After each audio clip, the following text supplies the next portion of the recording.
All right. Hey, hi there, and welcome to Mahamudra for the People at a different time, different day. And I want to thank you guys for showing up, and for what it's worth, apologize for the change.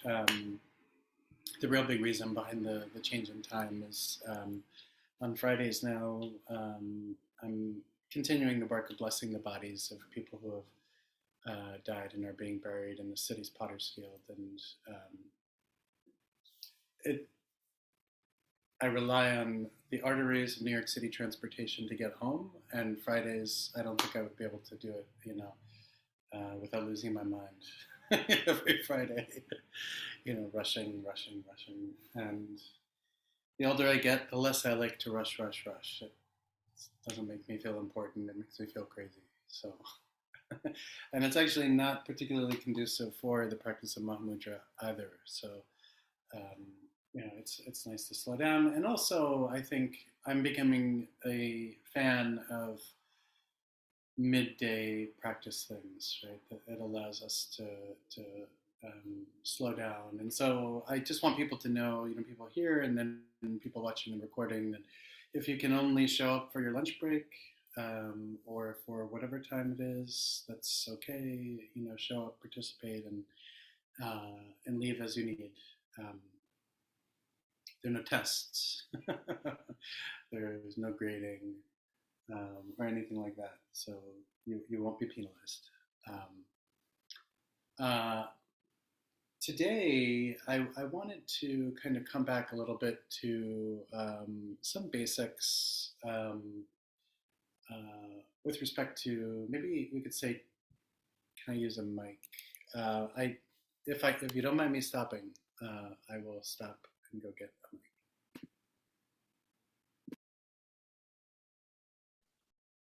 Hi, everyone. Good to see all of you.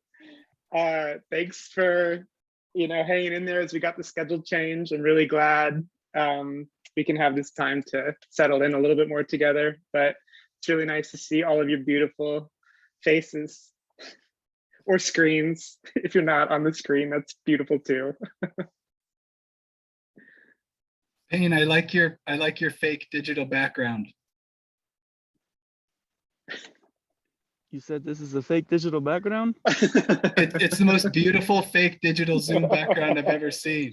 I didn't Must know have they been expensive. I didn't know they I'm came in the in virtual panorama. reality. Not so fake, actually. Yeah, yay. So I hope this is better. Okay, good. Yeah, so I wanted to kind of come back a little bit to basics, as this, for me, kind of made sense for it to be a little bit of a reboot. Now, in recordings in the past, I've gone through pretty much the entirety of Ninth Karmapa's Pointing Out the Dharmakaya, which was a real nice kind of formulaic text. And I will probably select another text to do that way too, allowing us to kind of go methodically through the practice.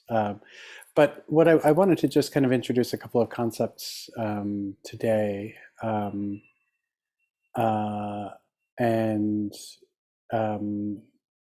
the first is actually not a concept, but it's a song, and I want to kind of bring this, start this off with a little bit of practice, and then a song which I've shared before, but I think it's just very helpful instruction, and then a conceptual setting for how to be open in our practice, from Bokramche, from his text, Opening the Door to Certainty, which is quite a beautiful Mahamudra text. It is relatively short, 49 pages, and I studied this with him and practiced almost only this for 7 years, back when he was alive. And so he's a super, super Mahamudra master. And that's not an exaggeration. at the time that he was alive, he and Trungpa Rinpoche were considered the two greatest living Mahamudra masters um, in the world, and definitely one of the greatest, in the past generation. For anybody who's ever met him, it was like sitting with an ocean. And I spent a number of years as a close student of his, spending a lot of time at his monastery in India. And when I would go see him, meet with him in his audience room, you'd look into his eyes, and I would, and all of my questions, all of my problems, all of my discursiveness, all of my anxiety would just melt away, and I would feel like a fool, just sitting there, in the presence of somebody who was just reflecting back very gently me, you know. I can't underscore the beauty of Bokor Rinpoche's presence and his blessings. This text, though, is real formulaic, right? This is a distillation of a much, much, much larger work called the Neden Gyatso, which is one of the most famous Mahamudra texts, quite thick one, also by Nand Karmapa. Bokor Rinpoche had been asked to write a distillation of that text because he had written a distillation of the Six Yogas of Naropa for retreatants in the 3-year retreat center. He had 2 of them at his monastery. And I believe one of the people who requested this was actually, I'll have to check the colophon.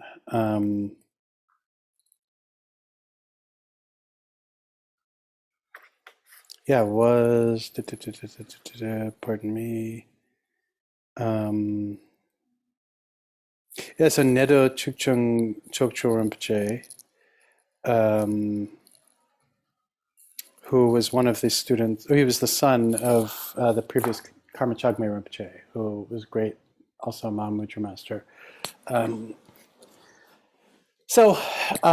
want to begin, though, with just a little bit of sitting. So allow yourself to sit comfortably.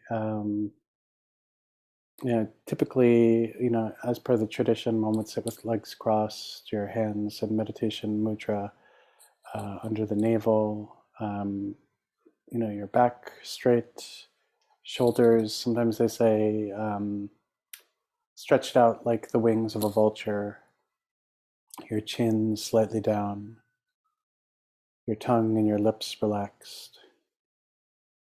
And if one can do this, one can do this. If one can't, that's fine too. Just find whatever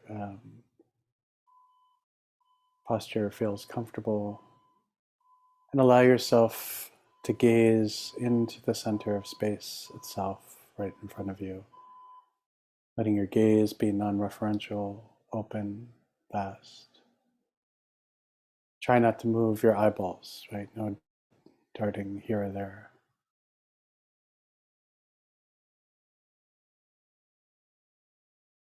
And in this way, how to place the mind is very simple. And rather than Tilopa's 6 nails, we're just going to do 3. So don't look back into the past, right? Or investigate the past, or let memories of the past occur. Right? Just let that be naturally released. And give yourself a break from speculating about the future, what will come next.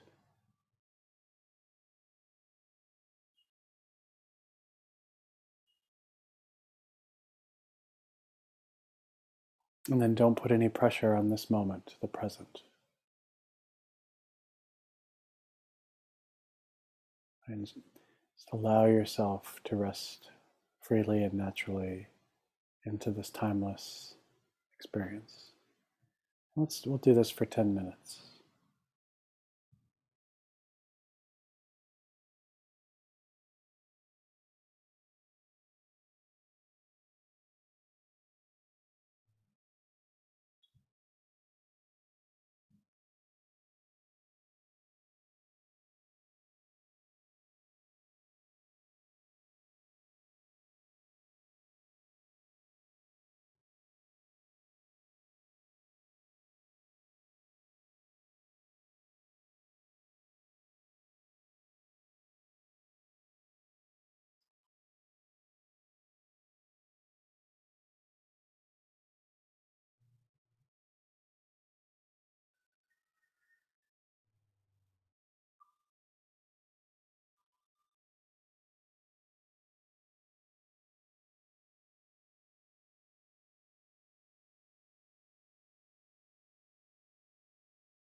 And slowly bring yourself back to this group.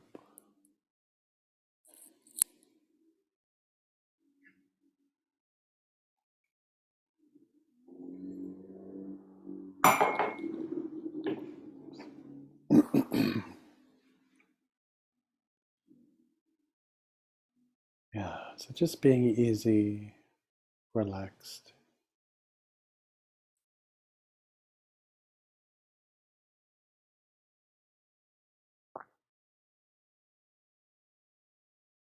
Yeah, our culture is so strange, with respect to the three times, past, future, and present. We're super busy, always, um, moving, moving, moving, moving.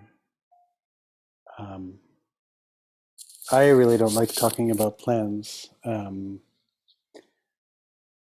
It feels heavy, it feels like everything's made out of lead or concrete. And it's not true that, as Mahamudra practitioners, one needs to be that specific way.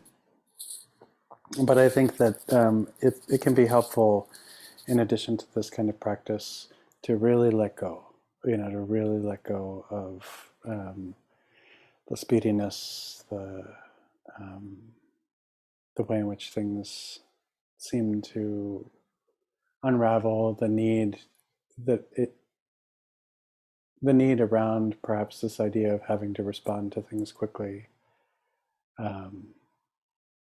We can slow down. We can be very, very slow. We can be much more slow than we think. And maybe we should be from time to time. But really looking at what it means to free ourselves from the past and develop capacity around letting go. And this letting go is so exceptionally profound.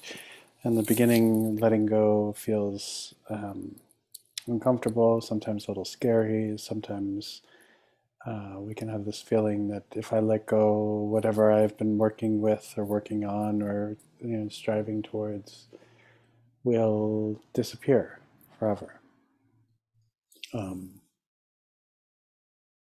Or our past will just disappear.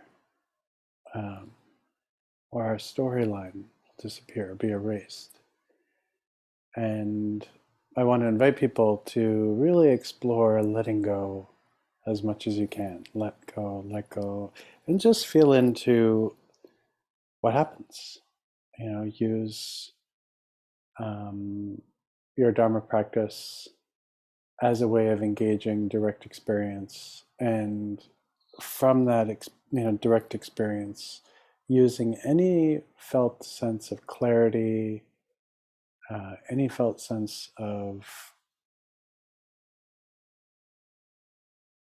shift of being towards greater ease as proof that this practice works, right? And then use that proof as a way of reinvesting in your practice, right? So use that confidence born out of direct experience.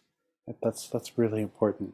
Um, I think another thing that's quite important too is letting go of our grasping at results too. How to practice these kinds of meditations without chasing after results. Yes, we want liberation. Yes, we want freedom. Yes, we want spaciousness. Yes, we don't want to be plagued by our relationship to the past, right? But can we practice and not have any expectation of an unfolding, a deepening of experience, an experience of bliss, an experience of anything that everybody says we're supposed to have. Right? With respect to the future,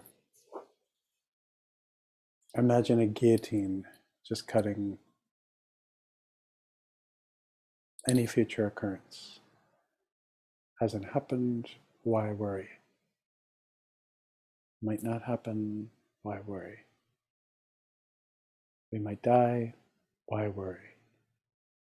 You know, this occasionally we find these, allusions to, practice like a simpleton, or practice like, practice like a corpse, or practice without any need to be complex, right? All of us here are very smart, and so we don't need to. I know that, and you all know that, and we can all celebrate that, and we can leave that all at the door. Don't bring that to your meditation mat. Don't bring your brilliance, your uh,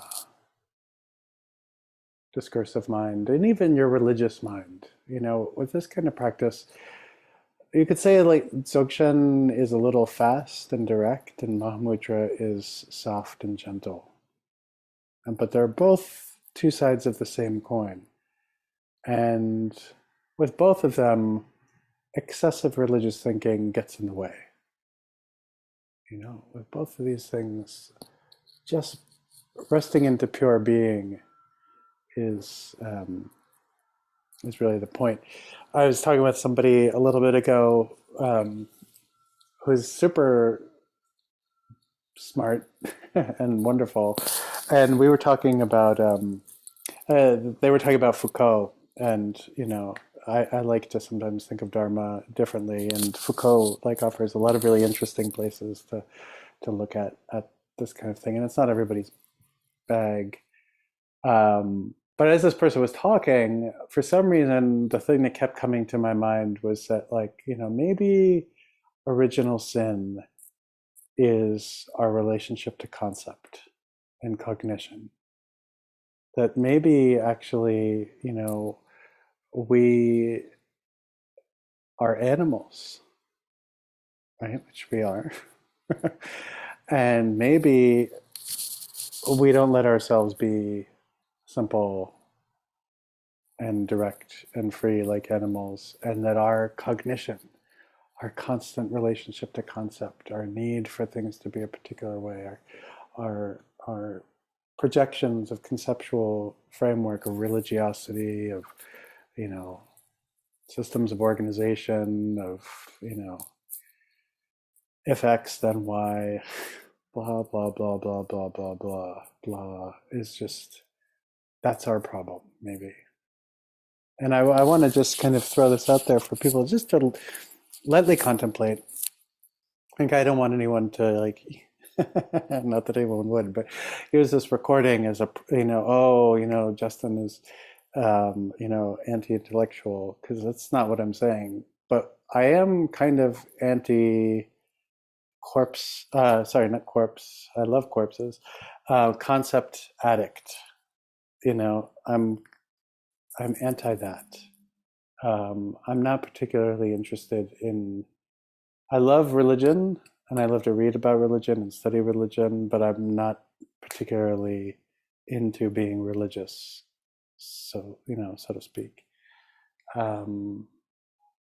And if you can, just kind of keep in mind, over the course of this week, how is my conceptuality like experiencing original sin, right? And we can get rid of the Adam and Eve and that kind of binary and how messed up that is, right? Just kind of let that part go. But just if we say that the conceptual mind, this need to distinguish between this and that, is original sin, right? And from that, all suffering arises, right? Which is typically the way this is described in at least some Nyingma kind of cosmology stories. Then what about the return to the Garden of Eden? So with an instruction like this, letting go of the past, letting go of the future, letting go of any particular idea about this moment right now, what these instructions are pointing us towards is direct, free, and open, easy being. We don't have to create, ideas. Well, I connected with Dharma in X year in the past, and now I'm practicing Mahamudra. And because I'm practicing Mahamudra, it means I will be enlightened in approximately 12 years or less. We don't have to, do that. And so what does it mean to just let everything drop away? You know, so if you can, get curious about your relationship to concept, your relationship to order, your relationship to imputed meaning, your relationship to form, your relationship to ideas, your relationship to any kind of structure, and just be. See what that's like, especially off the cushion.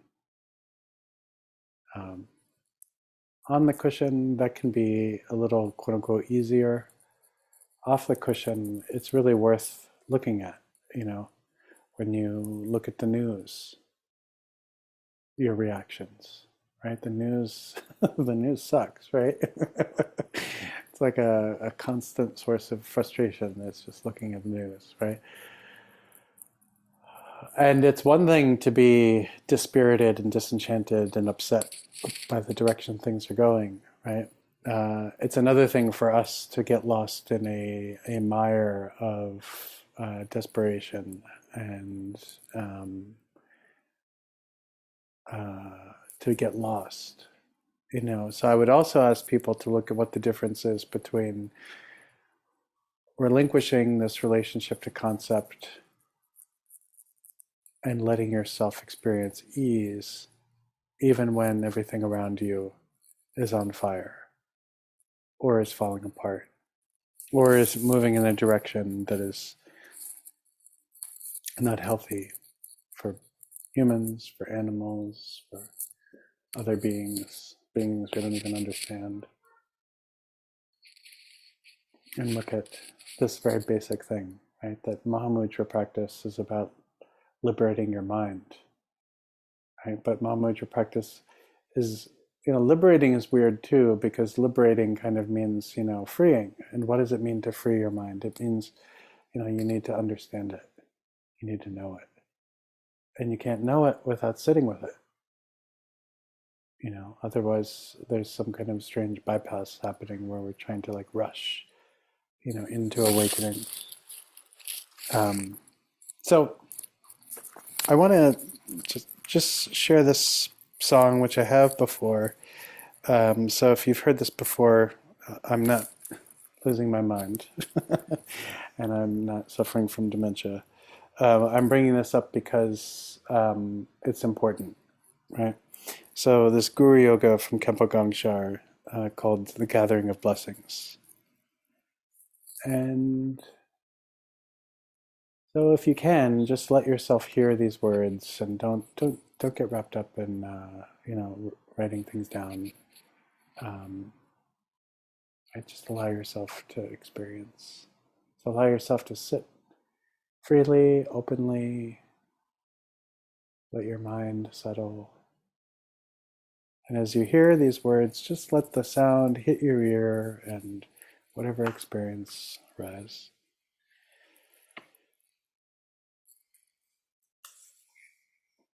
Recognizing my mind as simplicity, I take refuge. All my mothers, confused by ignorance, I will establish in the primordial state.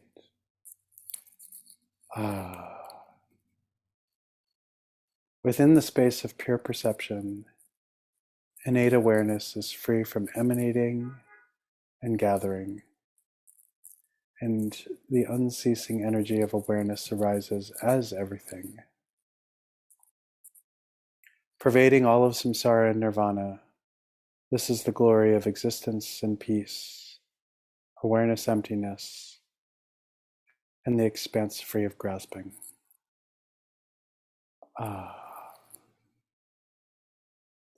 The naked, ordinary mind of this very moment, free from contrivance, is awareness, unconditioned luminosity, emptiness. Know this to be the mind of the glorious Guru. Remain in that.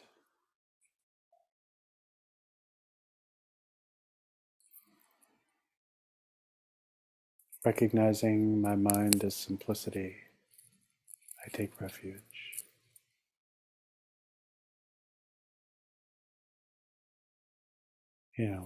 He's not recognize my mind as infinite complexity. I take refuge. And it's not recognizing my mind as incredibly complicated and backed up by different kinds of degrees. I take refuge, right? Simplicity. All my mothers confused by ignorance, I will establish in the primordial state, right? Not giving up on all mother sentient beings.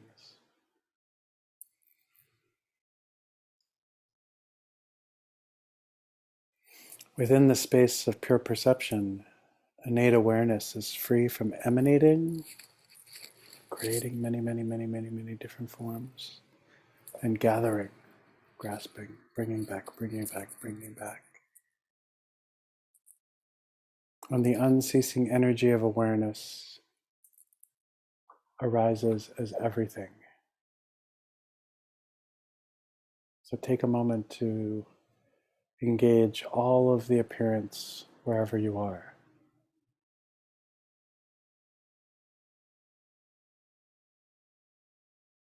Your experience of this simple awareness is what causes all of this to be.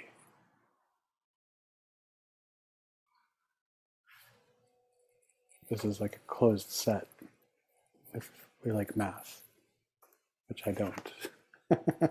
But this closed set, all this appearance is here and experienced directly by awareness, a way that's fresh, direct, and there's nothing to worry about.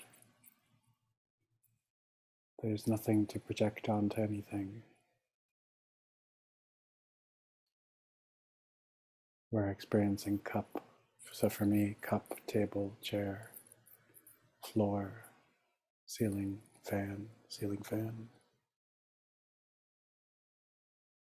breeze, flowers, sound from outside, construction sound.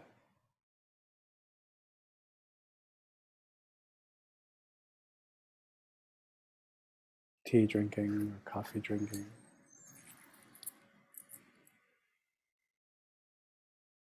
Within the space of pure perception, innate awareness is free from emanating and gathering, and the unceasing energy of awareness arises as everything.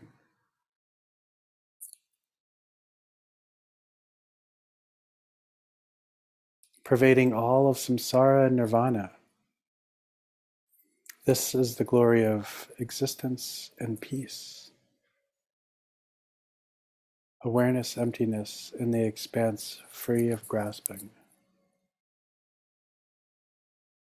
Pervading all of samsara and nirvana, all of our sufferings. I could say, oh, this floor is dirty. This floor is floor.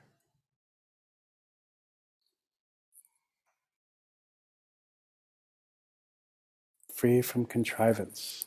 This is awareness. Unconditioned luminosity, emptiness. This kind of free essencelessness, but essenceless appearance, essenceless things that we experience.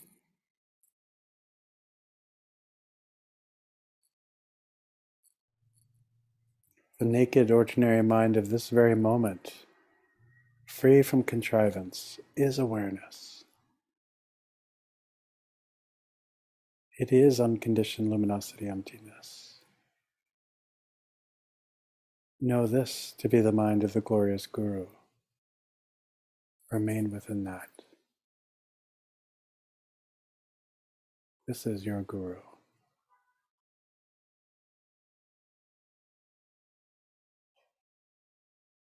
And if this is your Guru, then you are the Guru, you are the temple, You are the monastery. You are the embodiment of all of that.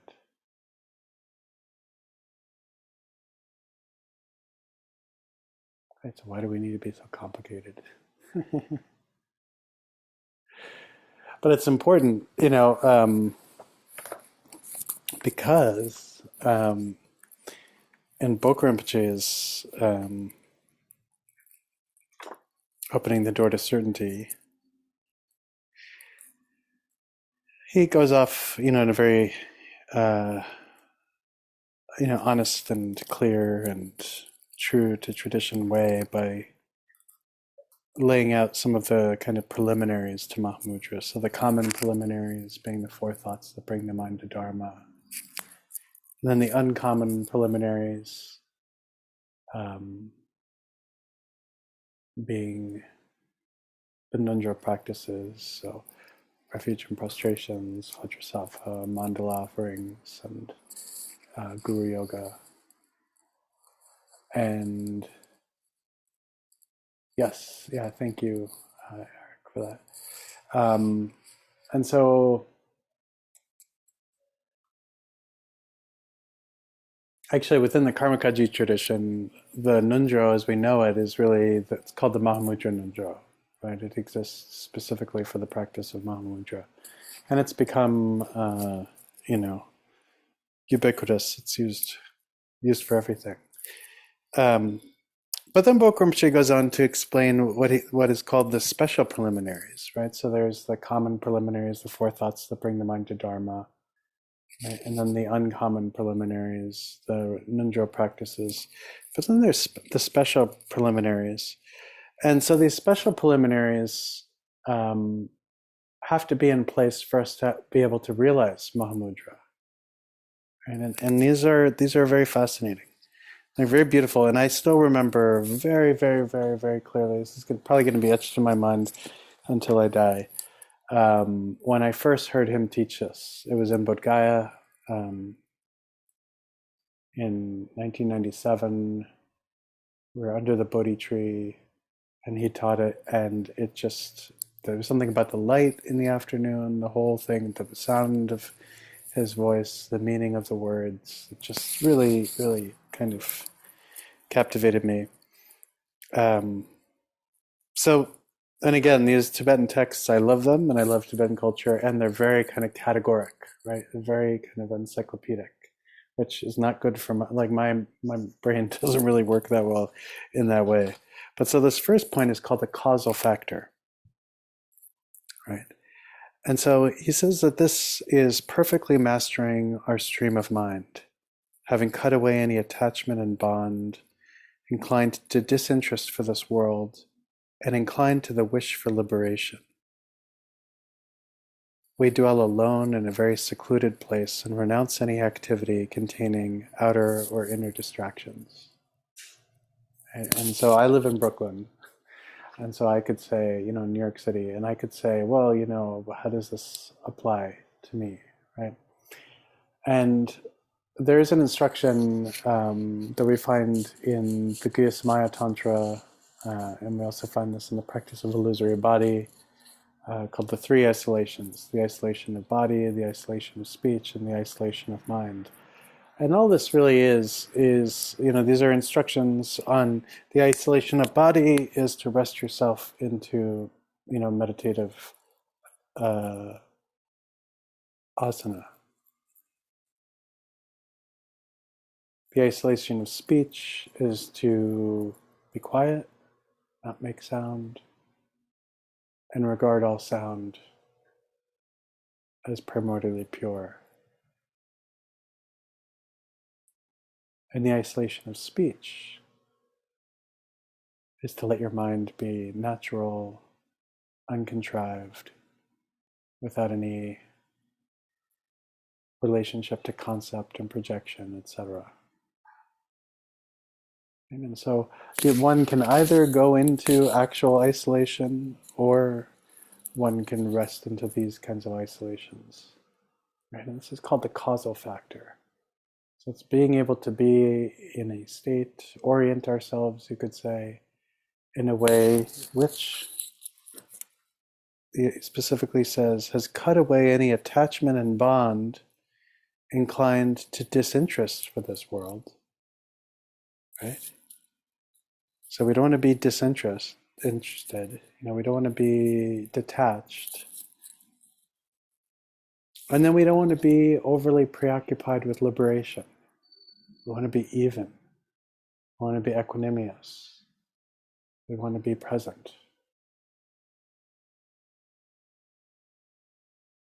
Right? We want to be a mirror, which is exactly what Bokar Rinpoche was like.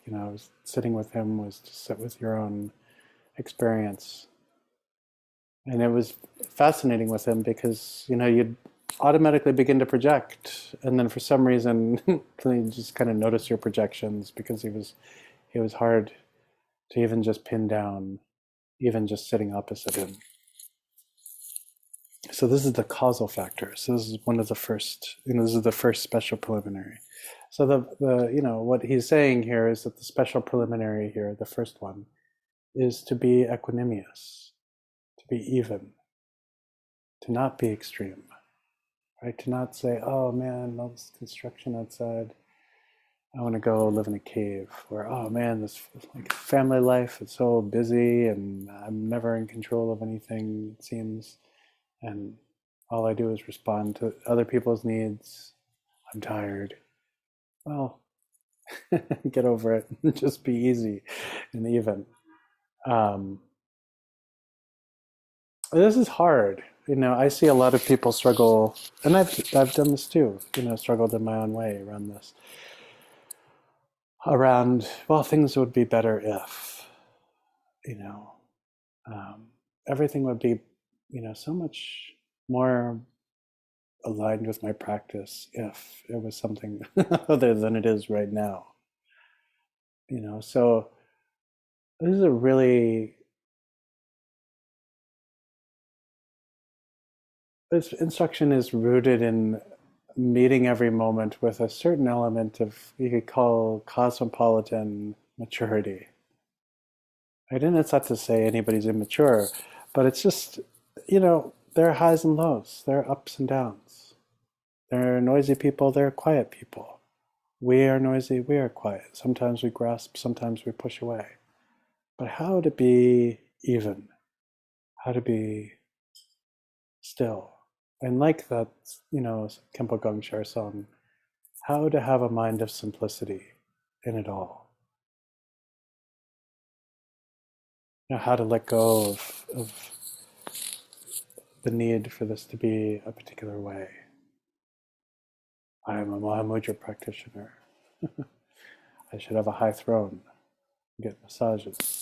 People should worship me. Right, so this is the causal factor.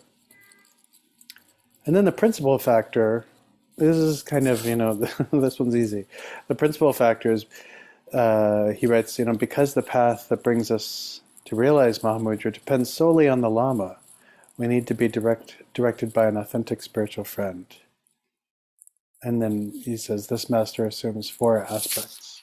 So both in the Mahamudra and the Dzogchen tradition, you find this, that the blessings from the Lama are what allow for realization to dawn. And what this doesn't mean is the blessings tapping someone on the head with your hand is the thing that does it, right? Or giving someone a statue or a mala or something like this, right? This is more about openness, right? An ethos of open relationship. This is kind of give and take. I read a really beautiful, I thought it was a beautiful description, and it was short, Trungpa Rinpoche talking about how, the existence of Guru Yoga and even deity yoga to some extent is really primarily there because sometimes that leap is too hard for us to make on our own, from our own particular location in terms of experience to direct experience of nature of mind. And so there's a stepping stone we kind of need, right? And so it's not that the stepping stone is the Lama or Guru or Yiram. It's that direct experience with the Lama, the Guru, or the Yidam is what helps us open up even more to be able to rest into this experience of simplicity. Right? And so the Lama or the Guru, as we'll soon see, doesn't also need to be an actual person. Right? So as we saw in the Kempo Gongshar song, the Lama or the Guru is our mind. Right? It is naturally liberated awareness. It is the embodiment of simplicity. Right? And having a relationship, a one of trust and a one of openness, a one of mutual respect, helps us to be able to move more innately into that experience of intimacy. You know, and I know that there are all sorts of bad experiences with lamas and gurus, and I I definitely don't want to minimize that, and I think that those things are particularly harmful because this kind of open trust is necessary, for the practice, right? But I can say, like I was messaging with one of my lamas yesterday, and it was like, "How's the wife and kids?" And I said, "Everyone is fine," and they sent me a heart, and I was just like, that's it. No big instruction. I was just like, oh, this loving relationship is here, and I was in some other part of Brooklyn, and I was just sat back and just sat in meditation for a little bit. I was like, I'm feeling open. Let me just rest into openness right now. So kind of, I know the guru thing and the Lama thing can be scary. Trust is scary, and even trusting into our own practice can be quite scary, right? Trusting into our innate awakening is scary, right? And so again, this like light, airy, spacious, free, and easy attitude really helps us through that. And it can be important too to not throw ourselves too far down the path because we really want to get the results quickly. When we're not ready for this kind of open intimacy, in that way with a spiritual friend. But Bokar Rinpoche points out that there are four qualities or four aspects that the master assumes. So the first is the master as a human being who belongs to a lineage, right? So this is kind of like the most basic. Is a lama belonging to a perfectly pure lineage through which the continuity of grace, direct instructions, and so on have been transmitted with any interruption from Vajradhara, way back when, until that moment, right? So this is like, the most basic thing is, to have a teacher who has received the instructions, has practiced the instructions, has received the blessings, and who is showing up to be a spiritual friend for you. So that's the most basic, right? And kind of what we usually think of, right? We think of some human, but as we'll see, there's more. And they're kind of, you could even say more interesting versions of, the way the Lama appears. So the next one is the master or Lama or Guru as awakened word. Right? And so he goes on to say, when the certainty inspired by the Lama's teaching is obtained by our mind, and when we experience that this teaching is in no way contradictory to the word of the Buddha, all the teachings of the Buddha manifest as direct instructions. Right? And so in this way, we could say that Kempo Gongshar's, poem/song becomes the Lama. Right? It is in alignment with the tradition. It is a expression of somebody who is well trained. Right? It is the essence of the Buddha Dharma. So when we either individually read or somebody else reads to us. Recognizing my mind as simplicity, I take refuge to let the sound of this be the Lama. All my mothers, confused by ignorance, I will establish in the primordial state, coming directly from our Lama.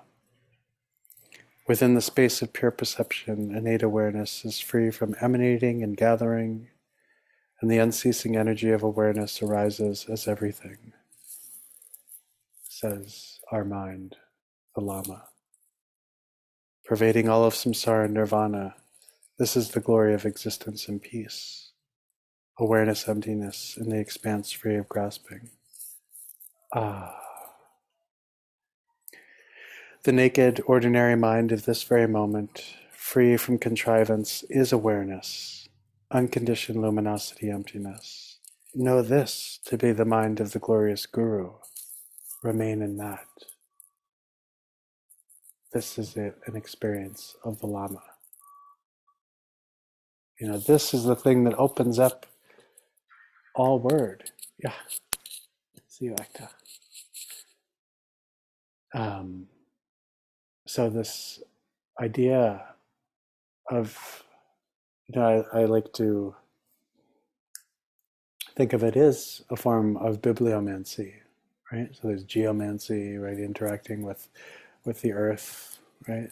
Tibetan, it's called sache. And so then there's this direct experience from text. And that's very, very important, right? So we can say, oh, well, this is just a book with just words, and I need somebody else to give me the transmission of it, Otherwise, it's just a bunch of baloney, right? And that's wrong, right? That's 100% wrong. So reading, anything is a direct instruction. Right? And having this, point of orientation around the immediate possibility of direct instruction coming. The next time you go through, like one of my favorite things to do whenever we leave New York City is to find used bookstores and try and find, Dharma gems. It brings me so much joy. And so, to open these books maybe I've never seen before and, an instruction from the Lama, put it back. Really kind of opens us up to, much more imaginal kind of being, a much more magical being.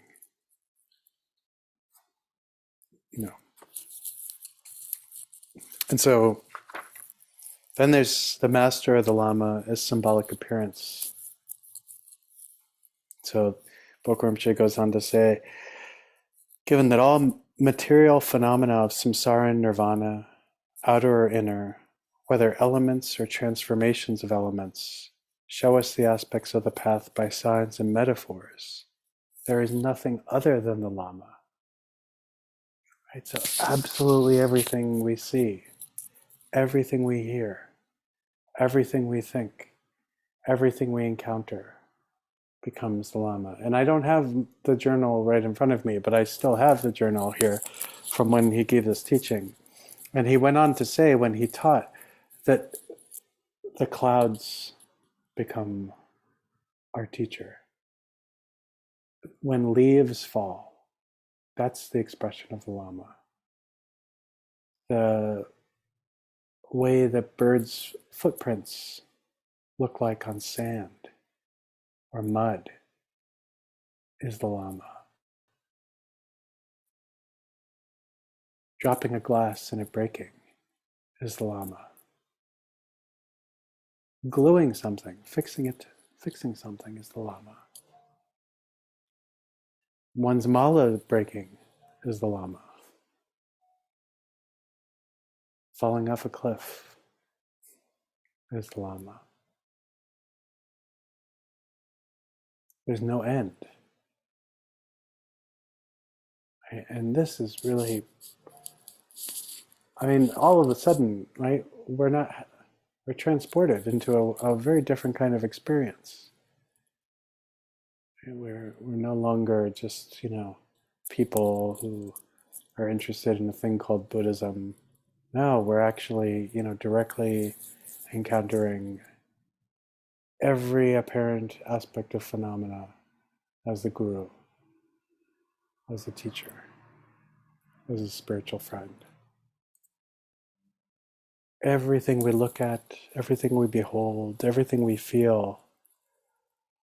And one of the most profound things about this is that once we are able to more consistently have this experience, there's very little push and pull between subject and object. There's very little push and pull between that which needs to be changed or that which needs to be purified. Everything becomes Dharma. And when everything's Dharma, why are you going to get all pissed off about something? And even when you do get pissed off about something, that's the experience, that's the expression of the Lama as well. The constant patience of the Lama is the constant presence, the constant unfolding of all phenomena.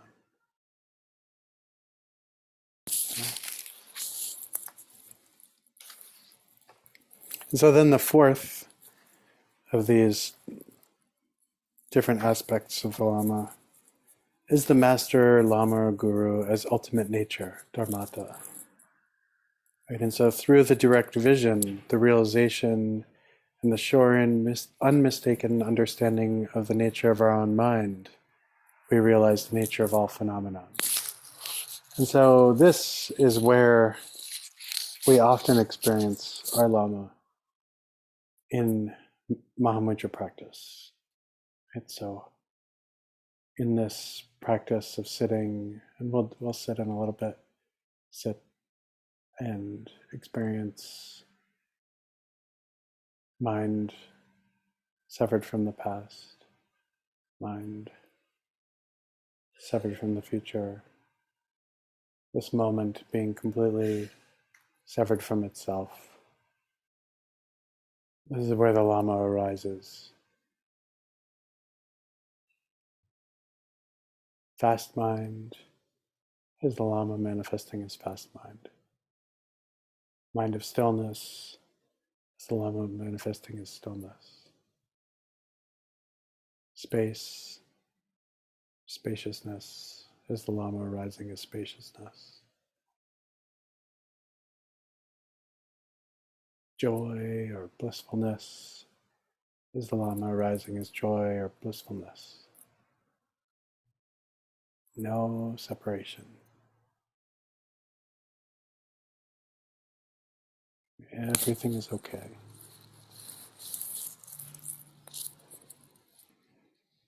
So these four were all the principal factor, right? So then comes the objective factor, which is number 3. So not entering the considerations of philosophical systems, Buddhist or non-Buddhist, and not tarnished by concepts. We practice only with the essence of mind as the primordial mode of being, the play of the 3 bodies. Right? So the Dharmakaya, Sambhogakaya, Nirmanakaya. Right? So again, I just wanted to repeat this because, this not entering the considerations or not entertaining the considerations of philosophical systems, Buddhist or non, and not tarnished by concepts. We practice only with the essence of the mind as the primordial mode of being, the play of the 3 bodies. So this is that, Garden of Eden thing I was talking about. No Buddhism, no Dharma, no this, no that.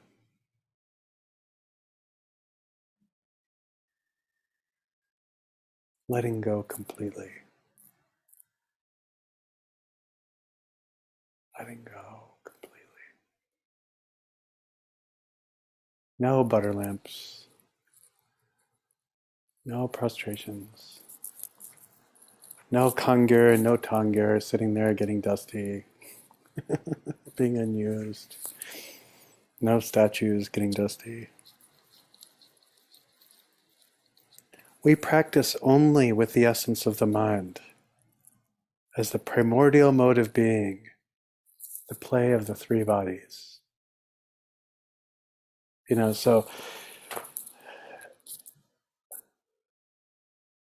know your mind, and you know the mind of all the Buddhas. At the moment we get like tight here, we get tight everywhere. We get tight in ourselves. We create an idea, oh, I should be like this. If I were a real practitioner, I would be like that. But I mean, deep down, I'm a real practitioner, and the causes and conditions of my life aren't letting me be that. Suffer, suffer, suffer, suffer, suffer, suffer, suffer. Right? This is just like, woo, it's all good. Don't worry. Don't freak out. Just be.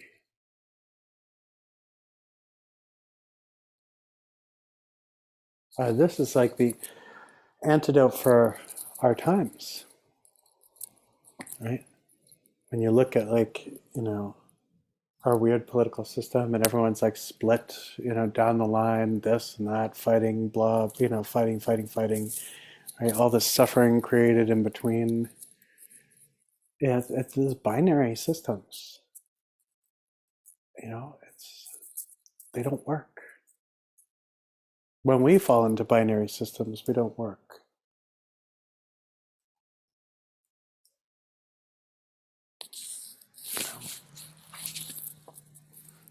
And so then the immediate factor that he goes on to say is, when we accomplish the body of the practice without conceiving an object of meditation or a meditator, we only maintain the essence of ordinary awareness without accepting or rejecting anything, without hope or fear, and without mental fabrication. So when we accomplish the body of the practice without conceiving an object of meditation or a meditator, a singular direct experience, we only maintain the essence of ordinary awareness without accepting or rejecting anything, without hope or fear, without mental fabrication. So free your mind, and your ass will follow. Free your mind, and samsara becomes nirvana. Right? Free your mind, and all of this kind of ordinary shit that is samsara is experienced as all of this amazing ordinary shit that is nirvana. My kids' pencils on the table, their art stuff everywhere, Legos everywhere. Nirvana. Open, free, and easy. So this whole Garden of Eden thing, right? Being open, free from concept. Free from eating that apple of I'm so smart. Free from eating that apple of I'm a good Buddhist. Free of I'm a good meditator. All of these things. Free of I'm a close student of so-and-so. Just let it all go. And what is amazing is that this is at the beginning of the text. This is before the practice of shamatha, the instructions of the practice of shamatha. Yeah, free of I'm bad, free of I'm broken, free of I'm not worthy, free of, I don't have capacity.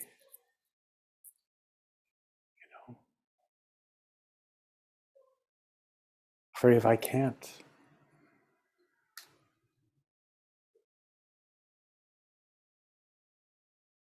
Just let it go. And truly, if more of us let it go, and let everything go, the world would be a much better place. Letting go of political affiliation. I'm a this. Letting go of any affiliation. Letting go of reference point. And that's very scary for people. Letting go of reference point. That can feel like you're dying. Right?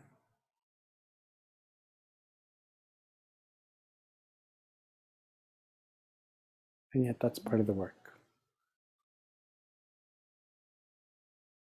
And dying is part of the work. So let's sit for 10 minutes again. And so again, allow yourself to get as comfortable as you can.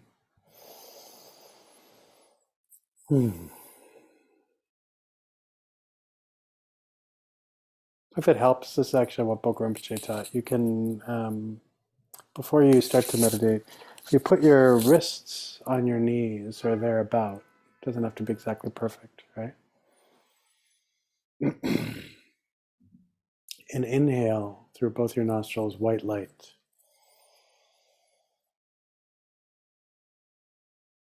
And exhale through your nostrils, but also imagining through your pores all exhaustion, all conceptual blockage, all tightness, all subject-object dualism, all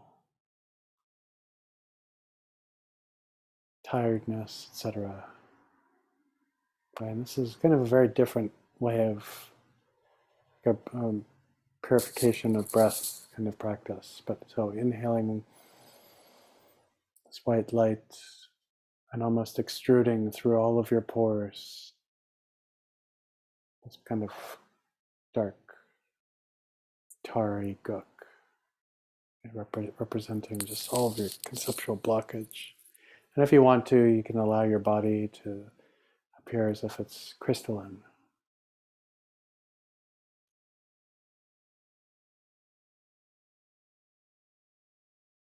And relax your shoulders, slightly opening them. Slightly tucking in your chin. Allow your tongue and lips and jaw particularly to be relaxed. Sit naturally, gazing into the center of space. No reference point.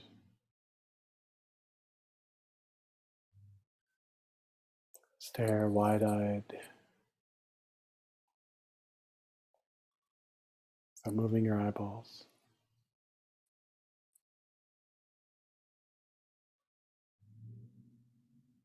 And allow yourself to let go of the past.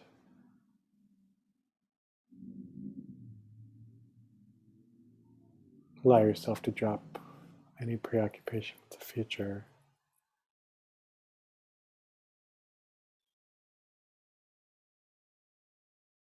And don't consider this moment as having to be anything. And rest into the direct experience of the Lama, of appearance in all forms.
And slowly bring yourself back to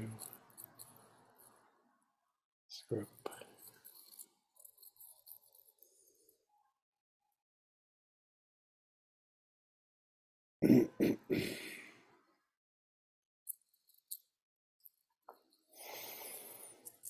Yeah.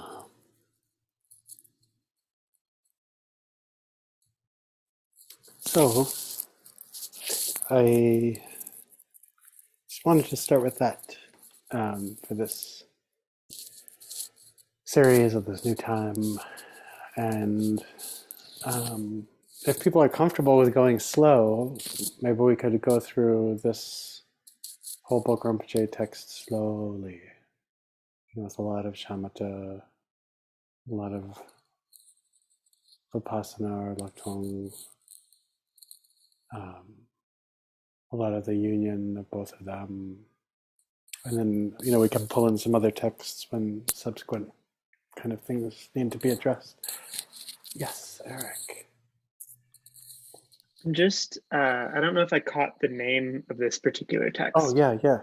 Opening the door to certainty. Yeah. Thank you very much. You're welcome. Yeah. Yeah. Super nice. And, he is so well trained. His root teacher, and who he was the heart son of, was previous Kala Rinpoche. And he served as a retreat master for the whole Karmakaju lineage. So he had a Shangpa Kaju and a Karma Kaju, separate 3-year retreat centers at his monastery. And then he also supervised the 3-year retreat center at Rumtek when it was open. And then there's a monastery called Podang, which was created by the 12th Karmapa in central Sikkim, and he oversaw that 3-year retreat center. And then there's a small retreat center in a place called Lava, which was affiliated with Jamgon Control, and he oversaw that. And that was really his monastery itself. Actually, had been a retreat center until Kala Rinpoche, before he died, was like, "Oh, you should have a real monastery." So it was, by the time when I met him, it was the retreat center was the monastery, and it was kind of funky arrangement. And now they have, like, right before he died, he was like, "Fine, we'll build a real monastery," but he died before it was completed, so he never got a chance to see it. But yeah, very, very simple Lama. There's a small, very, very small Gompa in Mangod in South India that he was once visiting, and I was up, at his monastery when this happened, and their flight from Mangod to it was Mangod to Delhi, and then Delhi to Siliguri or something. Everything got all screwed up, and they ended up on this. He and the abbot of his monastery ended up on a flight to Calcutta, and then they decided to not tell anyone. Oh, well, here we are in Calcutta. Like, let's just take a bus, for like 25 hours. And everybody was freaking out. They're like, "Where's Rinpoche?" Like, "Oh my God, oh my God." And then they were like, "Oh, he chose to ride a bus," and it was just very, very, very simple. A really good sign. So in any event, I want to thank you all for, meeting me here at this time and your practice. And I just want to maybe dedicate the merit from this practice and teaching session today to all beings. May all beings be able to recognize all experience that they have as direct experience of the Lama, direct experience of Dharmata, direct experience of their mind essence. And may all of you have this confidence and awareness at all times. And may all beings throughout 3 times in 10 directions realize their mind is Mahamudra. So take very good care, and I'll see you all soon. Bye-bye.